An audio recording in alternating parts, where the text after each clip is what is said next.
sahlan wa marhaban pada pertemuan ke-16 program tahsin huruf Al-Quran bersama tim khidmah Rumah Quran Al-Kautsar. Insyaallah pada kali ini kita akan membahas makhraj yang juga dari ujung lidah. Kemarin kita sudah mempelajari makhraj yang berada di ujung lidah bertemu dengan langit-langit disertai dengan makhraj khayshum atau gunnah yang ada di dalam hidung. Sekarang kita akan membahas mengenai huruf yang berada di ujung lidah dekat dengan huruf yang sebelumnya, yaitu huruf nun, cuma lebih ke dalam menggunakan punggung lidah ya. Jadi ujung lidahnya ini bertemu dengan langit-langit, cuma lebih ke dalam mendekati nun bagian punggung lidahnya. Ini adalah makhraj huruf ra. Wa yudanihi li dhahrin adkhalu. Ra dekat dengan makhraj huruf nun ya, sedikit ke dalam dengan bagian punggung lidahnya. Makhraj huruf ra, dia ada ulama yang mengkategorikan lam, ra dan nun ini satu makhraj, seperti Imam Al-Farra dan juga beberapa imam yang lainnya. Dan Imam Jazari mengkategorikan makhraj lam, ra dan nun masing-masing memiliki makhraj yang berbeda-beda.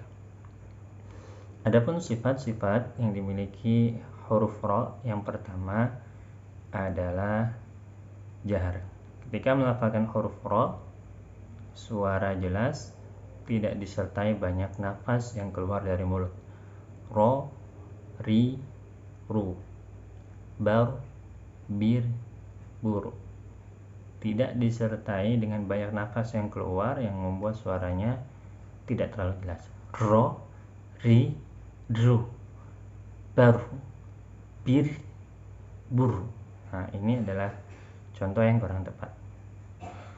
Berikutnya, sifat yang dimiliki huruf ra yaitu al-bainiyah atau at-tawassut. Artinya, ketika melafalkan huruf ra, suara tidak tertahan namun juga tidak berjalan terlalu lepas. Ar, ir, ur. Ya, getarannya hanya sekitar 2 getaran. Ar, ir, ur. Jadi tidak dibaca lepas. Ar, ir, dan ur. Dan juga tidak dibaca tertahan. Ar, ir, ur. Yang berikutnya, sifat yang dimiliki huruf ra yaitu istifal.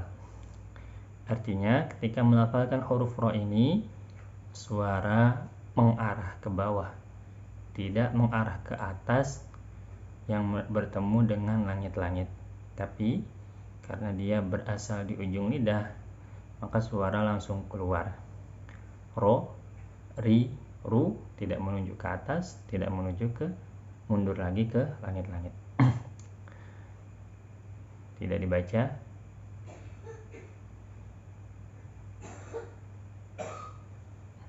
Berikutnya, sifat yang dimiliki oleh huruf ra yaitu adalah infitah. Lafalkan huruf ra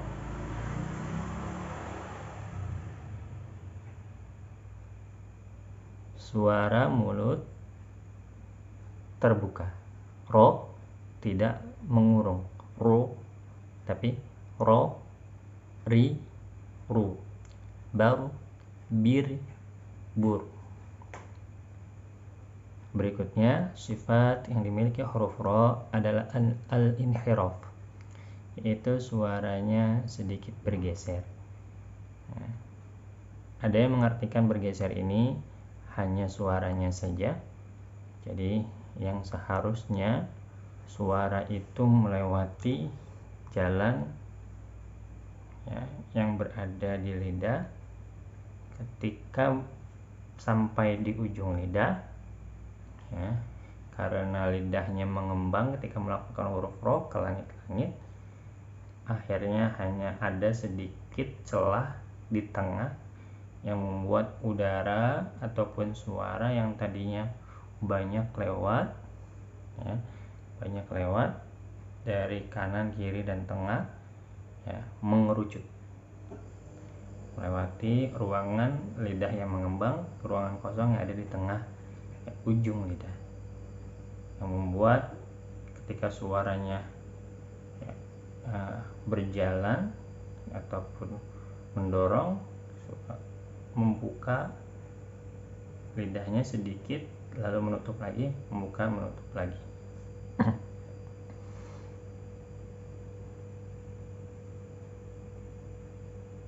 Suaranya menjadi menyempit ke tengah, suaranya menyempit ke tengah yang membuat lidahnya membuka menutup. Ataupun ada yang mengatakan karena ro ini makrotnya ada di ujung lidah, ya, dia bergeser ke bagian sedikit punggung lidah, ya, yang membuat, ya, ini menjadi ihrab. Ada yang memaknai dengan bergesernya makhraj ujung lidah sedikit menambah ke punggung lidah. Dan yang berikutnya, sifat yang dimiliki huruf ro adalah takrir. Sifat takrir ini sebagai pengingat bahwasanya ro ketika dilafalkan itu suaranya bergetar.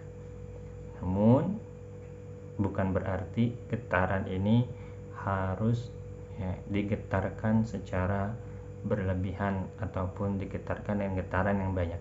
Adanya sifat takrir ini untuk mengingatkan dan sekaligus untuk menghindari kita melafalkan takrir ini dengan berlebihan. Jadi ro di dalam bahasa Arab, bahasa Al-Quran itu sedikit berbeda dengan huruf R di dalam bahasa Indonesia. R di dalam bahasa Indonesia itu lebih jelas terasa, rasa, rame, ribut, rambut, ya. Getarannya lebih banyak dan lebih jelas, r.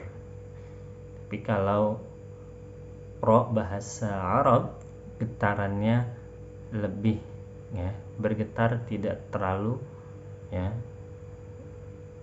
jelas terdengar, getarannya pun tidak terlalu, ya, jauh, ya. Kalau R bahasa Indonesia ra, ya. Kalau ro bahasa Arab getarannya tidak terlalu jauh, ro, tidak ro, ya. Berikutnya juga tidak juga dibaca tanpa getaran sama sekali seperti huruf R dalam bahasa Inggris ro, ya. Bismillahirrahmanirrahim. Nah, ini juga, ya, harus dihindari karena tidak ada takrir di dalam huruf ro. Harusnya ada getaran namun jangan terlalu banyak. Ro, ri, ru, baru. Berikutnya kita akan melafalkan huruf ro bersama-sama. Bismillahirrahmanirrahim.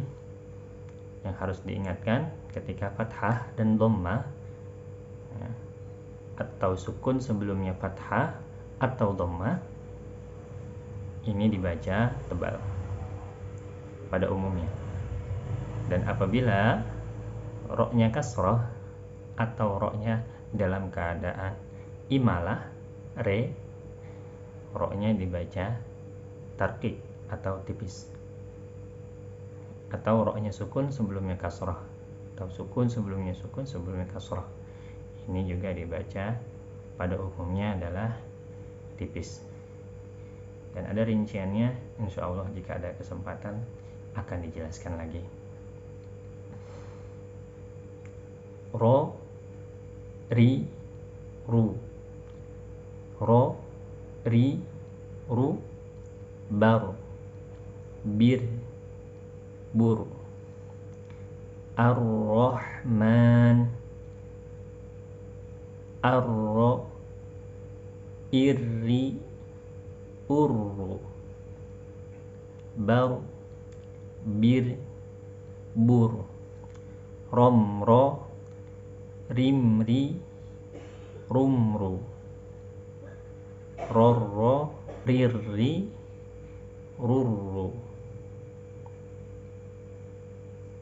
ar-Rahman, ar-Rahim, wa burrizati yauma yafirru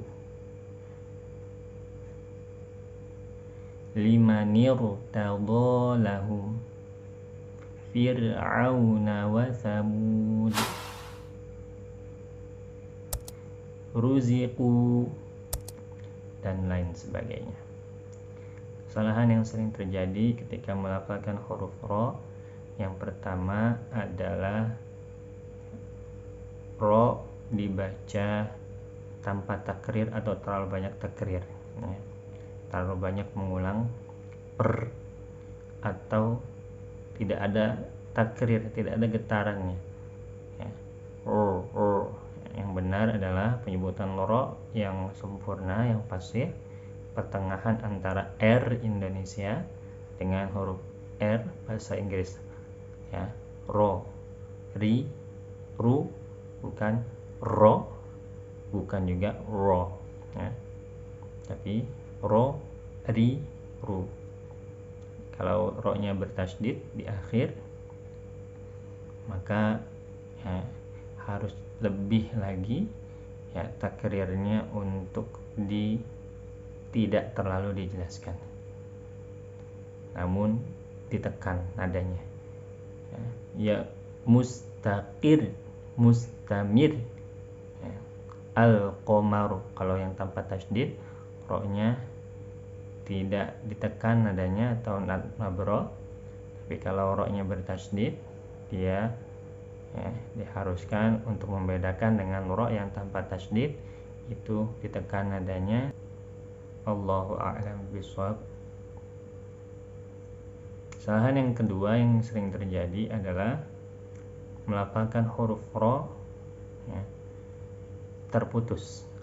Ar-Rahman, ya, tidak bainiyah. Ar-Rahman tidak digabungkan menjadi satu, tapi disyiddakan.